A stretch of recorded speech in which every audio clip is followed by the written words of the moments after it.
His words still echo in my chest. Don't be afraid. And then his lips found mine, reckless and trembling. A kiss born of forbidden love, hidden desire, and unspoken LGBTQ plus romance. It was terrifying, breathtaking, unforgettable. In that single moment, fear shattered, replaced by a truth we could never admit aloud. And yet, I let him kiss me. The summer heat was the kind that clung to your skin and refused to let go.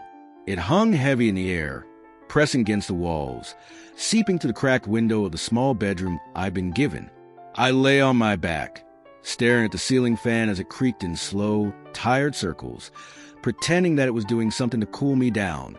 It was my first week here at my uncle's place, a horse ranch set deep in the valley, miles away from the life I'd always known.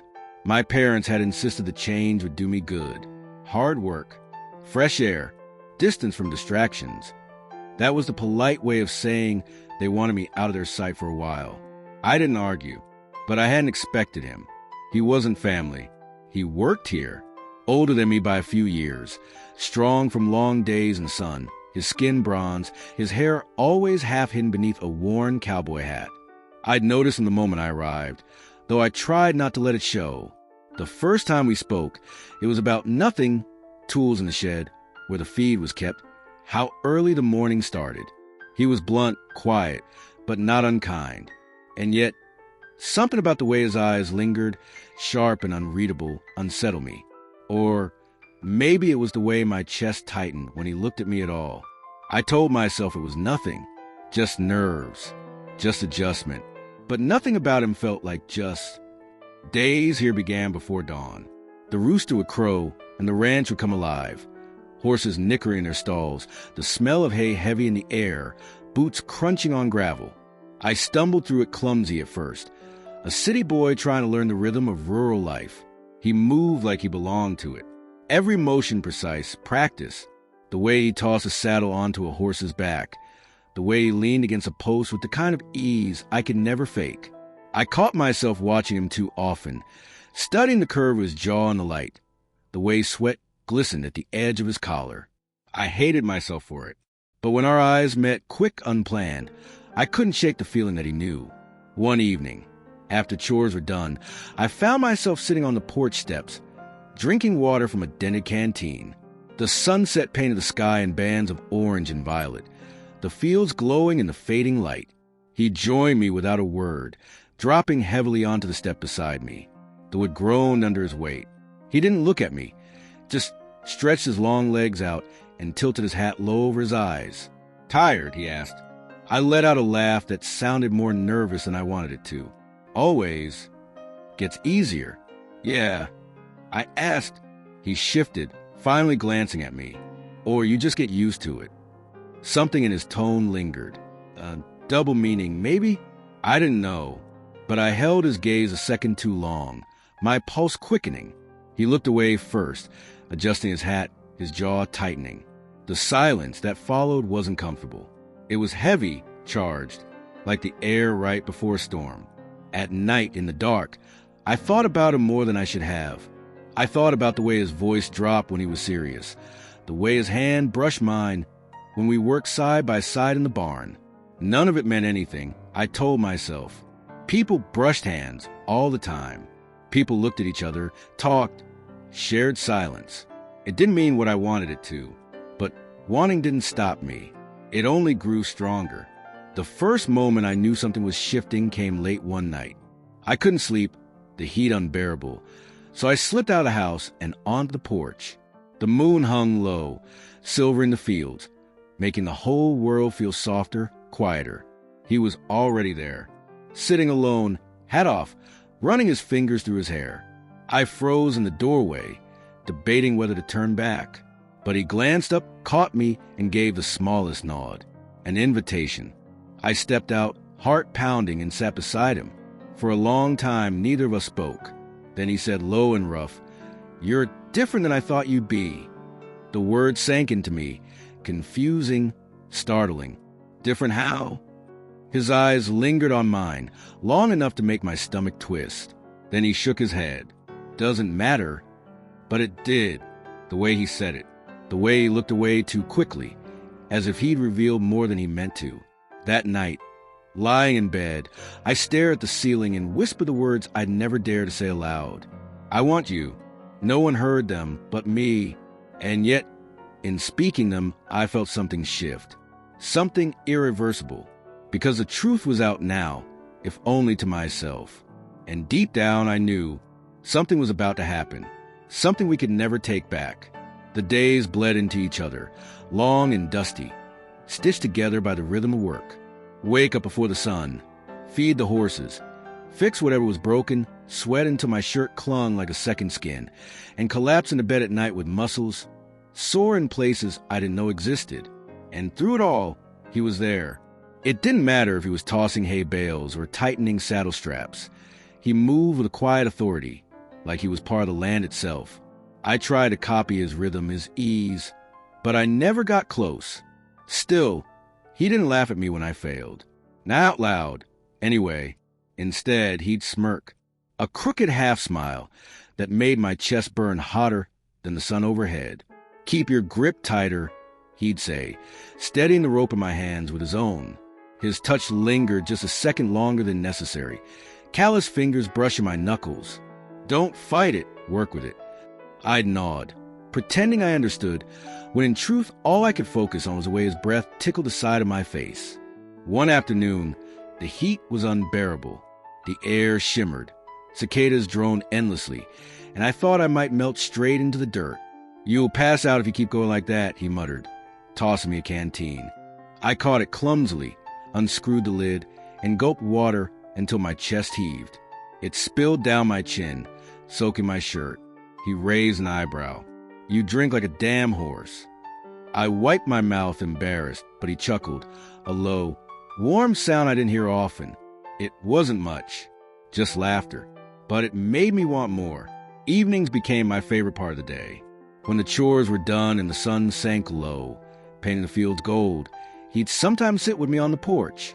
Not every night, but enough that I started to wait for it. We didn't talk much at first. The silence between us was thick, stretching out like the horizon, but gradually words slipped in. He told me about the first horse he ever broke, how it threw him so hard he limped for a week. I told him about the city, about neon lights and crowded streets, about how the noise never stopped. He listened quietly, sometimes nodding, sometimes smirking. I listened back, cataloging every detail he gave me, each one a thread pulling me deeper into him. It wasn't just the words, though. It was the moments between them, like the way his arm brushed mine, when we sat side by side, neither of us moving away, the way his eyes lingered when I laughed, like he was trying to memorize the sound, the way he'd hand me tools without me asking, as if he could read my mind. Little things, insignificant, maybe, but they added up, and I felt it. The line between us was thinning, thread by thread. One night, the power went out. The storm had knocked something loose, plunging the house into darkness. My uncle cursed from the kitchen, fumbling with a flashlight. "Candles are in the barn," he barked. "Go with him and fetch 'em." So we did. The barn was quiet except for the horses shifting restlessly in their stalls. I found the candles stacked in an old wooden crate, dust clinging to them. He struck a match, the flame flaring, and lit one. The soft glow spilled across his face, shadows dancing over his jaw, his eyes reflecting the light. I stared too long. He caught me. Neither of us moved. The air grew thick, heavy, until the match burned down to his fingers. He hissed softly, shaking it out, breaking the spell. "Careful." I muttered, though my voice shook.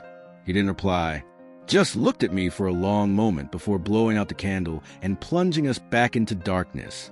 I didn't sleep that night, not because of the storm, not because of the blackout, because of that look. The next morning, things felt different, subtle but undeniable. He handed me a saddle without a word, but his fingers brushed mine deliberately this time. At lunch, he sat closer than usual, his knee knocking against mine beneath the table. When I glanced at him, he didn't move away. It was dangerous. I knew that. Every touch, every look was a risk. My uncle wasn't blind, and the ranch hands who passed through weren't either.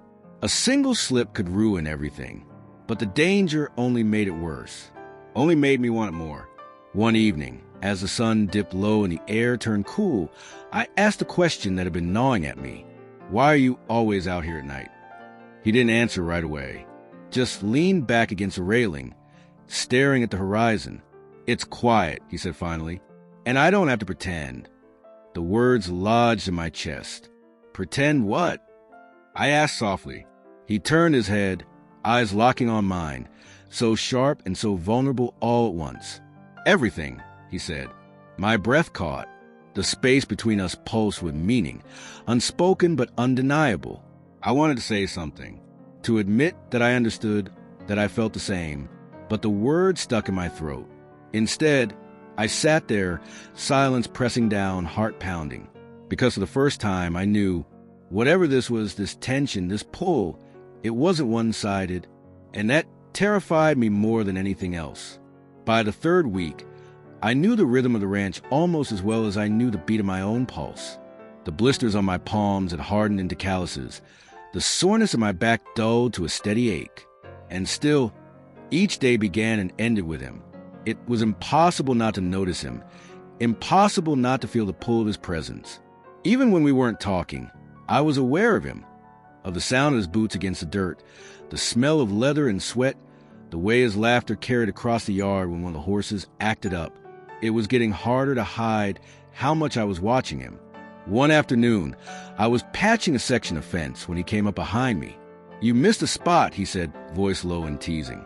I turned, startled, nearly dropping the hammer. "I did not." He smirked, stepping closer, pointing with a gloved finger. "Right there."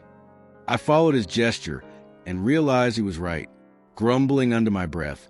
I bent to fix it, but when I looked back up, he was still watching me. Not just casually, really watching. "What?" I asked, heart-thudding. He shrugged, the corner of his mouth lifting. "Nothing. You're getting better." It was a simple compliment. Harmless, but the warmth in his tone, the way his eyes softened, made it feel like more.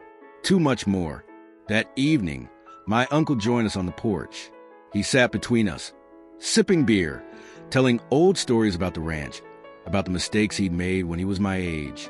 I forced myself to laugh at the right moments, but my mind wasn't on the stories. It was on the way his knee brushed mine beneath the bench. At first, I thought it was an accident. Then it happened again, gentle, deliberate. My uncle's voice blurred into background noise, my whole body tuned to that single point of contact. I didn't dare look at him, but I didn't move my knee either. When my uncle finally stood to fetch another beer, the air between us shifted instantly. "You're quiet," he murmured, low enough that only I could hear. I swallowed hard, just listening. He leaned in slightly, his shoulder brushing mine. "Sure you are." My chest tightened, caught between fear and something far more dangerous, wanting. Later that week, the danger almost became real. We were in the barn, brushing down the horses after a long ride. My uncle came in unexpectedly, boots heavy against the wooden floor. I jolted back so fast, I nearly dropped the brush, like I'd been caught doing something wrong, even though we hadn't done anything at all. My uncle glanced between us, suspicion flickering across his face before settling into a frown. "You two working or just standing around?" "Working," he said smoothly, picking up a saddle like nothing was out of place. I followed his lead, nodding quickly. "Yeah, just finishing up." My uncle grunted, muttered something about supper, and left. The silence that followed was suffocating. "You need to relax," he said finally, smirking just enough to break the tension. I almost had a heart attack. I muttered, shoving the brush back into its place. His eyes glinted with amusement. "Why? We weren't doing anything wrong." But the way he said it, the weight in those words, told me he knew exactly what I was afraid of, and maybe he felt it too. That night, I lay awake, staring at the ceiling. My uncle's footsteps had long since faded, the house silent except for the distant hum of crickets. Then came a sound at my door, a soft knock.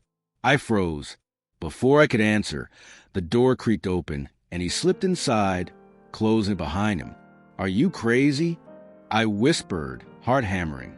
Maybe, he said quietly, leaning against the wall. Couldn't sleep? I sat up, pulse racing. The dim light from the window cut across his face, shadowing his jaw, highlighting his eyes. Why here? I asked, voice barely audible. He shrugged. Because you're here. My breath caught. The room seemed to shrink around us. The silence louder than any words. He didn't move closer. He didn't need to. Just his presence in the room was enough to set my skin on fire. After a long, unbearable pause, he pushed off the wall and headed for the door. Don't stay up too late, he murmured, opening it just enough to slip out. The door clicked shut, leaving me alone, restless, and aching for something I couldn't name. From that night on, everything felt charged. Every glance stretched too long. Every touch lingered. Every silence was heavy with what neither of us dared say. I caught myself imagining what would happen if I reached out, if I closed the gap, if I kissed him. And worse, I thought he was imagining it too. The final straw came on a Sunday evening. The day had been long, filled with endless chores, and by the time the sun dipped low, exhaustion weighed heavy on me. Still, I found myself drawn to the porch again, and there he was, waiting like always. We sat side by side, watching the last light fade. For once, he didn't smirk, didn't tease. He just looked tired. Human. You ever feel like you're carrying something you can't put down? He asked suddenly, voice rough. I swallowed, my chest tightening. Every day. He turned, meeting my eyes with a look so raw, so unguarded. It felt like a confession all on its own. The silence stretched, thick and unbearable. I thought he might say more. I thought I might, but neither of us did. Instead, we sat there, two hearts beating too loudly, two truths pressing at the edges, both of us too afraid to let them spill. And in that silence, I knew something was coming, something we wouldn't be able to stop. The heat hadn't broken in days. It pressed down on us like a weight, turning even the smallest task into a test of endurance. Sweat stung my eyes, and every breath felt thick, heavy with dust and sun. But none of that compared to the weight of him. I felt him everywhere. In the way his shadow stretched long beside mine in the fields, in the brush of his arm when he passed me tools, in the way his gaze lingered too long, saying everything he refused to voice. It was unbearable. And yet, I craved it. One afternoon, we were fixing a fence line far from the house. My uncle had gone into town for supplies, leaving us alone in the still, shimmering heat. He hammered a nail into the post, muscles taut beneath his shirt, jaw set with focus. I watched too long, forgetting myself, until he glanced up and caught me staring. Our eyes locked. The air between us shifted instantly, sharp and electric. You gonna help? He drawled, smirk tugging at his lips. Or just stand there looking pretty? My face burned. I fumbled with the wire, nearly dropping it, which only deepened his grin. But there was something in that grin, something softer, hungrier, that left my chest tight. By the time we finished, the sun was low, painting the sky in streaks of pink and orange. He wiped the sweat from his forehead, then tossed me the canteen. Drink. I caught it, uncapped it, and took a long swallow. When I handed it back, our fingers brushed, just barely, just enough to make my stomach flip. Neither of us pulled away. His callous thumb grazed my knuckles, slow and deliberate this time. My breath caught, and for a moment, the world stilled. Then he cleared his throat, pulled the canteen back, and turned away. But it was too late. The touch lingered, burned into me. That night, I couldn't sleep. The house was too quiet, the air too thick. Every time I closed my eyes, I felt his thumb against my skin again, phantom and undeniable. I turned over in bed, restless, when a sound made me freeze. A soft creak of floorboards outside my room. The door didn't open this time, but I knew it was him. I could feel him standing there, just on the other side, hovering in the dark. And then silence. He was gone. I lay awake until morning, heart pounding, caught between disappointment and relief. The next day, everything felt sharper. Every look, every touch, every silence. At lunch, he sat across from me, eyes fixed on his plate. My uncle chatted idly about the market in town, about how hay prices were rising, but I barely heard him. All I could focus on was the way his boot nudged mine under the table. Not hard, not obvious, just enough. I stiffened, glancing up at him. His expression didn't change, his gaze steady on his food, but the pressure of his boot stayed, warm and steady against mine. I didn't move away. When the meal ended, he rose first, his chair scraping the floor. For the briefest second, his eyes met mine, dark, unreadable, and then he was gone out the door, leaving me breathless. That evening, a storm rolled in. Thick clouds swallowed the sunset, thunder rumbling low over the fields. We rushed to secure the horses, working in near silence. The wind whipped dust into our eyes, rain spattering down in heavy drops. By the time we finished, we were both soaked through, shirts clinging to skin. We ducked into the barn breathless, hair dripping. Lightning flashed outside, illuminating the stalls in harsh bursts of white. I leaned against the wall, chest heaving, water dripping down my jaw. He stood across from me, silent, watching. The storm outside raged, but inside, the silence was louder. He took a step closer. My breath caught. Another step, and he was in front of me, so close I could see every drop of rain sliding down his face, every flicker of hesitation in his eyes. He lifted a hand, slowly, cautiously, and brushed wet hair from my forehead. His fingers lingered just a second too long, tracing the curve of my temple. I trembled. "Don't," I whispered, though I didn't mean it. His hand dropped, his jaw tightening.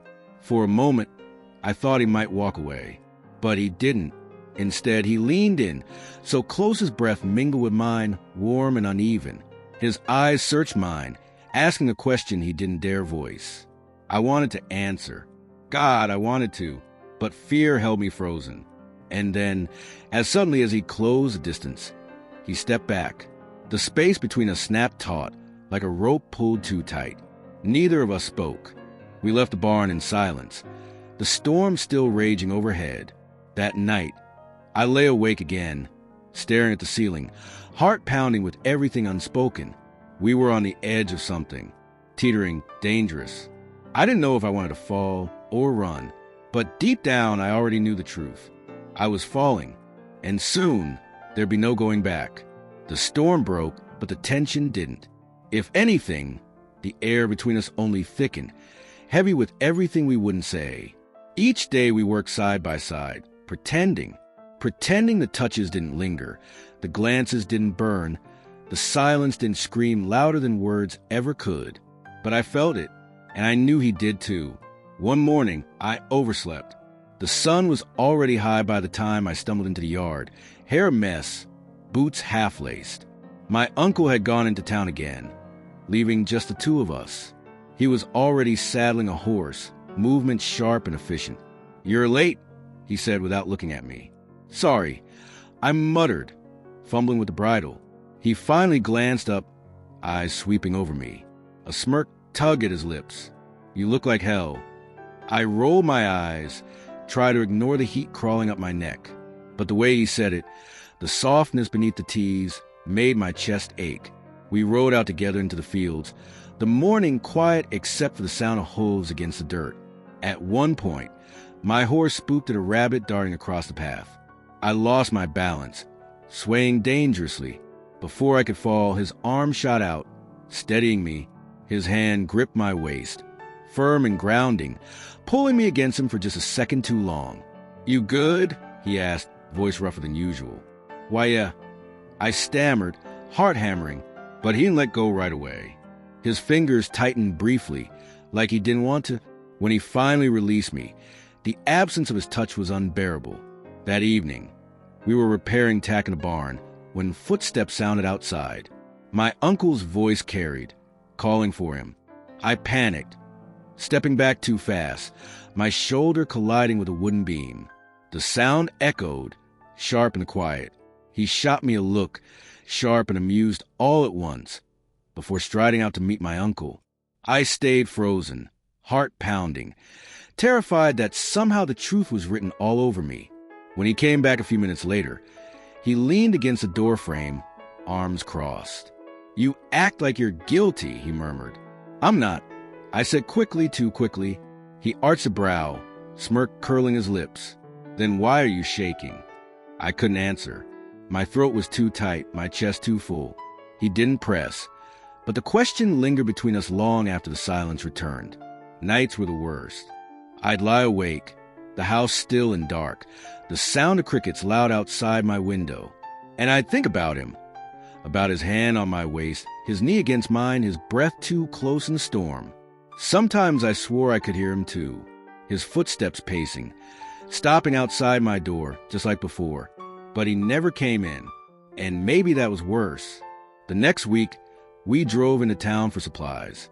My uncle sent us together, trusting us to get what we needed. The store was small, quiet, the kind of place where everyone knew each other. As we loaded feed bags into the truck, I felt his hand brush against mine. Not accidental, deliberate, hidden between the stacks, where no one else could see. I froze, glancing at him. His face gave nothing away, but his eyes, dark, steady, burning, held mine just long enough to set my pulse racing. Then someone passed by, tipping their hat in greeting, and he pulled his hand back like nothing had happened. But the fire it lit didn't go out. That night, after supper, we found ourselves on the porch again. My uncle had gone to bed early, leaving the house quiet. The sky was clear, stars scattered across the dark. I leaned on the railing, trying to steady my thoughts, when he came to stand beside me. For a long while, we didn't speak. Then, softly, he said, "Do you ever wonder what had happened if we stopped pretending?" The words punched the air from my lungs. I turned, eyes wide, but his face was unreadable, gaze fixed on the horizon. My voice broke. I swallowed hard. I don't know. Silence. Heavy. Unrelenting. Finally, he looked at me, eyes sharp, searching. And for a moment, I thought he might close the distance right there. But he didn't. Instead, he stepped back, ran a hand through his hair, and muttered, "Forget it." He turned, heading inside, leaving me trembling against the railing, every nerve on fire. Sleep didn't come easy after that. His words haunted me. What had happened if we stopped pretending? The question echoed in my chest, louder than the silence between us, louder than the crickets, louder than the fear. I knew the answer, and I knew we couldn't avoid it much longer. The following evening, my uncle asked him to check the fence line after supper. I offered to go along. He didn't argue. The night was thick, moonlight spilling silver over the fields. We walked side by side, the grass brushing our boots, the quiet between us unbearable. At one point, he stopped, turning to me. His face was half in shadow, half in moonlight, eyes unreadable. "You keep looking at me like that," he said softly. "People are going to notice." "I'm not." I started, but the lie caught in my throat. His gaze flickered down, then back up. "Yeah, you are." I didn't move. Couldn't. My chest rose and fell too fast, my heart too loud in the still night. He stepped closer, the space between us shrinking to nothing. For a moment, I thought he'd kiss me, right there, under the stars, with the whole world watching. But instead, he stopped just short, so close I could feel his warmth, smelled a faint trace of leather and rain still clinging to him. His voice was low, steady, dangerous. "You're scared." "I'm not," I whispered, though the tremor in my voice betrayed me. He leaned in, so close his breath brushed my skin. "Then prove it." And just like that, he pulled back, turned, and kept walking, leaving me standing there, trembling, torn between shame, fear, and the sharp, undeniable thrill of wanting more. After that night, nothing was the same. His words, "Then prove it," clung to me like a brand, searing through every quiet moment, every glance, every silence. I told myself I'd ignore it, pretend it hadn't happened. But I couldn't. Every time I saw him, every time I felt his presence in the same room, the challenge pulsed between us, louder than words, daring me to answer. And I didn't know if I was strong enough not to. 2 days later, we were mending tack in the barn when it happened again. My uncle had gone into town, leaving us alone with the horses, the dust, the steady creak of leather. He worked beside me, movements efficient, head bowed, but his silence was different. charged, waiting. At one point, the strap slipped from my hand, and I cursed under my breath. He reached over, steadying it, his fingers brushing mine. Neither of us pulled away. The touch lingered, heavier than it should have been, until I finally looked up. His eyes were already on me. The world narrowed to that single point. His hand on mine, his gaze steady, the silence between us swelling until I thought it might break me. I wanted to move, to step back, to laugh, to say something, anything that would defuse the moment. But I couldn't. I was caught. And then, just as quickly, he let go. "Careful," he muttered, his voice rougher than usual. I tried to breathe, but the air felt too thin. That night, supper was unbearable. My uncle talked about hay deliveries and cattle prices, but I barely heard him. My mind was on the barn, on the way his fingers had lingered, on the look he'd given me. Every so often, I'd glance across the table, only to find him doing the same. Our eyes would meet for a fraction of a second before we both looked away, pretending we hadn't been caught. It was torture, sweet, impossible torture. Later, when my uncle had gone to bed, I stepped out onto the porch. The air was cool, stars scattered across the sky. I leaned against the railing, trying to clear my head. The door creaked behind me. I didn't have to turn to know it was him. He stepped out, boots scuffing against the wood, and came to stand beside me.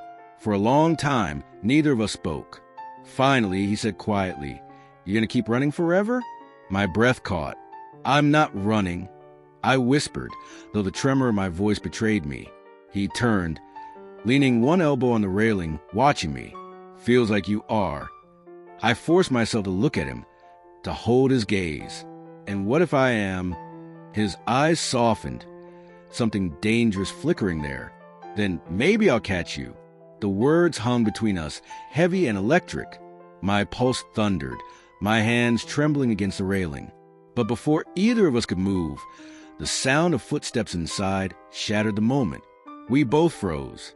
A door creaked open, then shut again. My uncle's low cough echoed down the hall. We stood perfectly still until the noise faded. When it did, he pushed off the railing and stepped back, expression shuddered. "Get some sleep," he murmured, disappearing inside, leaving me breathless and shaking in the night. The next day was worse. We worked in silence, the weight of last night pressing heavy on both of us. Every brush of his arm, every glance that lingered too long, only added to the ache inside me. By the time the sun set, I was raw, stretched thin, every nerve frayed. And maybe that's why, when it finally happened, I didn't stop it. It was late, the house dark, my uncle long asleep. I tossed in bed, restless, until the sound came again, soft footsteps outside my door. This time, the door opened. He slipped inside, closing it behind him, the room filling with the quiet thud of my racing heart. "You're crazy," I whispered. Sitting up, he didn't answer, just crossed the room and stopped at the edge of my bed. The moonlight cut across his face, sharp and soft all at once. His eyes held mine, steady, unreadable, until he finally said, low and even, "I told you not to be afraid." My breath caught. "I'm not," I whispered back, though every inch of me trembled. For a heartbeat, neither of us moved. The silence roared between us, thick and unbearable. And then, slowly he reached out. His hand brushed my jaw, rough and careful, his thumb grazing the corner of my mouth. My eyes fluttered shut, my chest heaving, the world spinning on its axis. When I opened them again, he was closer, so close his breath mingled with mine, warm and uneven. "Don't be afraid," he repeated, softer this time, like a promise. And then he kissed me. It was tentative at first, a question pressed against my lips. But the second I kissed him back, it deepened, desperate, trembling with everything we'd tried so hard to bury. Shame, thrill, fear, desire. It all tangled together in that one impossible, unforgettable kiss. When we finally pulled apart, breathless, his forehead rested against mine. Neither of us spoke. We didn't need to. The truth was already out, carved into the silence between us, impossible to take back. And I knew then, nothing would ever be the same again. His lips were still on mine when the rest of the world dissolved. the walls, the creaking house, even the weight of everything I've been running from. It all vanished, leaving only him. His hand cupped my jaw, rough skin against my trembling face, and I couldn't think, couldn't breathe, couldn't do anything but feel. I kissed him back, reckless, desperate, like I'd been holding my breath all summer, and only now remembered how to let it out. And God, it terrified me. When we finally broke apart, the silence was deafening. His forehead rested against mine, our breaths mingling in uneven bursts. Neither of us dared to speak, as if words would shatter the fragile, impossible thing we'd just unleashed. My chest rose and fell so fast, I thought I'd choke. My voice cracked, thin and broken. You shouldn't. Stop, he whispered, his thumb brushing across my lower lip, silencing me. Don't say it. Not now. I shivered, not from cold, but from the weight in his voice, the need, the warning, the unspoken plea. We sat there in the dark, not moving, not breathing, caught in a spell we couldn't name. Every second that passed stretched like forever. Finally, I whispered, someone could hear us. His eyes glinted in the sliver of moonlight. Then be quiet. The word sank into me, dangerous and thrilling, twisting tight in my chest. He shifted, sitting on the edge of my bed, close enough that our knees brushed. His hand lingered on mine, heavy and deliberate. I've wanted this, he said low, almost like he hated admitting it, longer than I should have. I froze, heart hammering so violently I thought he'd hear it. You can't say things like that. I whispered, my throat dry. It's the truth. His eyes held mine, unwavering. And you want it too. I opened my mouth to deny it, but the words died because he was right, and we both knew it. The truth sat between us, raw and unhidden. There was no taking it back now. I swallowed hard. What if someone finds out? For a moment, he didn't answer. His gaze dropped to our hands, then back to my face. Then we'll deal with it, he murmured, though I heard the crack in his voice. The doubt threaded beneath the certainty. But right now, he leaned closer, breath hot against my cheek. Right now, I don't care. And then his lips were on mine again. This kiss was different, fiercer, hungrier, like he'd spent years holding it in and finally let it break free. My fingers tangled in his shirt, clutching him like I was afraid he'd vanish. He pulled me closer, and the world tilted, spun, disappeared entirely. The creak of the old bed under our weight jolted me back. I stiffened, every nerve on edge. Shoo! He whispered against my mouth, calming me, grounding me. His hand pressed lightly against my back, reassuring, steady, but the fear didn't vanish. It wrapped tight around the edges of my desire, making everything sharper, more dangerous. Every sound, the wind against the windows, the groan of the house, the faint call from down the hall, felt like a knife pressed against my throat. If my uncle opened the door now, if anyone saw us like this, the thought should have stopped me. But it didn't. It only made me kiss him harder. We finally pulled apart, gasping, both of us flushed and trembling. This is insane, I whispered, running a hand to my hair, trying to steady myself. Yeah, he admitted, a half smile tugging at his mouth. It is. We sat there, staring at each other, the air thick with everything we weren't saying. For a moment, I thought he'd get up and leave, pretend it hadn't happened, walk away before we burn ourselves alive. But he didn't move. Instead, he reached out and laced his fingers through mine, slow and deliberate. The simple gesture undid me. I felt my throat tighten, my eyes sting, because for the first time it didn't feel like a mistake. It felt like something real, and that scared me more than anything. Minutes passed in silence, our hands tangled, our hearts racing in sync. Finally, I whispered, "What happens now?" He looked at me, his expression softer than I'd ever seen it. Now, he exhaled slowly. Now we try not to lose our minds. I gave a shaky laugh, though my chest ached. Too late. He smiled just barely, then leaned closer until his lips brushed the shell of my ear. "Don't be afraid," he said again, softer this time, like a vow.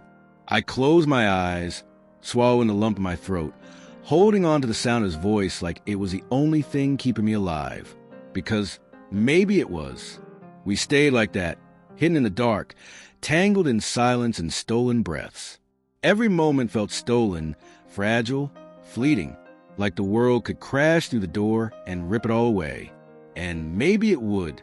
But for now, in that small room, under the gaze of the moon, we were untouchable.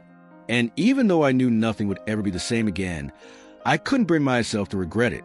Not the kiss, not the risk, not him, never him. We stayed locked in that moment far longer than we should have. Fingers tangled, breaths ragged, hearts refusing to slow. But the silence wasn't empty anymore. It was full, too full. Every brush of his thumb against my knuckles screamed louder than words. Every glance stolen in the dim moonlight felt like a confession neither of us dared to speak aloud. I wanted to ask him what this meant, if it was real, if tomorrow he'd regret it. But the words lodged in my throat, heavy and useless. Instead, I whispered the only thing I could manage. I'm scared. He didn't flinch, didn't look away. So am I? The honesty of it cut through me, sharp and clean. For the first time, I realized I wasn't alone in this storm. He was right there beside me, drowning in the same fear. But then he added, so softly I almost missed it, "Doesn't mean I don't want you." My chest tightened, a gasp slipping from my lips. Before I could respond, a floorboard creaked down the hall. We froze. The sound was faint, but it might as well have been a gunshot. My blood turned to ice, every muscle in my body going rigid. He let go of my hand instantly, retreating into shadow as if he'd never been there. I sat there, clutching the sheets, staring at the door like it might burst open any second. The noise faded. No footsteps followed. We waited, neither of us daring to breathe, until the silence swallowed us again. When he finally stepped back into the sliver of moonlight, his jaw was tight, his eyes hard. "This can't happen again," he muttered, voice hoarse. The word stung like a slap, but I forced myself to nod. Right. We both knew it was a lie. The next day, we worked as if nothing had happened. The horses needed feeding, stalls mucked, fences checked. My uncle barked orders, oblivious. But every time our eyes met, my pulse raced. Every accidental touch, every shared glance burned hotter than the sun overhead. At one point, while lifting a bale of hay, my arm brushed his. A spark shot through me so fierce, I nearly dropped it. He caught my glance, his expression unreadable, then turned away as if nothing had happened. I hated him for that, and I hated myself more for wanting him anyway. That night, sleep wouldn't come. My body remembered too much. The weight of his hand, the heat of his kiss, the sound of his voice when he whispered, "Don't be afraid." So when the door creaked again, my heart lurched. He slipped inside, shutting it softly behind him. He said, I started, but he cut me off with a shake of his head. I know what I said. His voice was low, urgent.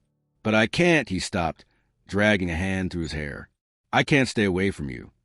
The word stole my breath. He crossed the room in 2 strides, grabbing my face in his hands, kissing me hard, desperate, like he'd been starving all day. This time, I didn't hesitate.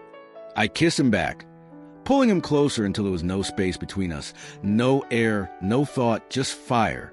When we broke apart, gasping, he pressed his forehead to mine. "If anyone finds out," I started. "They won't," he interrupted, fierce. "I won't let them." The conviction in his voice scared me more than the fear itself. "What are we doing?" I whispered, my throat raw. "Something dangerous," he admitted, his thumb stroking my cheek. "Something I don't want to stop." Hours slipped by in fragments of whispered words and lingering touches. We didn't talk about the future. We didn't talk about what it meant. Instead, he told me little things. How he hated the smell of cheap whiskey. How he'd always wanted to leave this place but never could. How sometimes he dreamed of something better, something freer. And in return, I told him things I'd never said to anyone. That I hated how small I felt here. That I wanted to be seen for who I was, not just a boy who worked summers on his uncle's farm. That I didn't know how to carry everything inside me without breaking. He listened, really listened, and it undid me more than his kiss ever could. Because for the first time, I wasn't just wanted, I was known. But dawn comes for everyone. The first hints of light crept through the window, soft and unforgiving. He shifted, pulling away reluctantly, his face hardening. "We can't keep doing this," he said, though his hand still lingered against mine. "I know." We both sat there, staring at each other, knowing it wasn't the end, knowing we were already too deep to climb back out. Finally, he stood, moving toward the door. Just before he left, he glanced back, his eyes dark and unreadable. "Don't be afraid," he said again. And then he was gone. I lay back, staring at the ceiling, my heart still racing, my lips still burning. I knew he was right. We couldn't keep doing this. But the truth was undeniable. It had already happened, and nothing would ever undo it. Some things can't be undone. In the days that followed, we barely spoke of it. The barn work went on. The horses needed tending. My uncle barked orders as if nothing had shifted. But inside me, everything had. When our eyes met, it was there, the memory of his mouth on mine, the echo of "Don't be afraid." And though neither of us dared to touch again, the space between us hummed with it, like a wound that refused to heal. Sometimes in the quiet hours, I wondered if he regretted it, if he hated himself for giving in, if he wished the kiss had never happened. But then I'd catch him watching me when he thought I wasn't looking, and I'd know the truth. He carried it too. We never spoke about that night. Not once. It became the secret stitched into every silence, the shadow between every word. And maybe that was safer. Maybe it was the only way to survive. But sometimes when I lie awake, I replay it all. The whisper, the heat, the way his hands trembled as much as mine. And I realize I don't regret it. Not even a little. Because for one night, I wasn't afraid. For one night, I let myself want him. For one night, he wanted me back. And no silence, no fear, no future can ever take that away. Some nights never leave you. This story of forbidden love, hidden desire, and the kiss that changed everything may feel painfully familiar to some of you. Tell me in one word, how did it make you feel? Afraid? Seen? Exposed? Heartbroken? Alive? Drop your word in the comments. And if you've ever carried a secret like this, a kiss you could never talk about, share your story. Someone out there needs to hear it.